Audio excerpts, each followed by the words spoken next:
C'est un violent séisme qui a secoué le Maroc, un bilan dramatique toujours provisoire.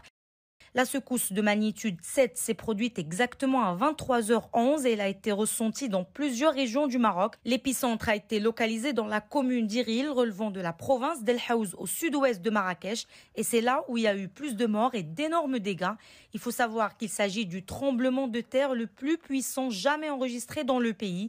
Il est plus fort que celui d'Agadir en 1960 ou encore celui d'El Hoceima en 2004. Et pour revenir à cette nuit, partout, c'était la panique et l'horreur dans toutes les villes où le tremblement de terre a été ressenti. Dans mon quartier, par exemple, à Casablanca, tout le monde était dehors, les adultes comme les enfants. Il y a aussi des personnes qui n'ont pas passé la nuit dans leur maison. Je parle des habitants de Marrakech qui craignaient les répliques. Ils ont choisi de se rendre dans les jardins ou encore dans les terres agricoles. Et puis, à peu près 2 heures après le séisme, on commençait à voir les premières images sur les réseaux sociaux.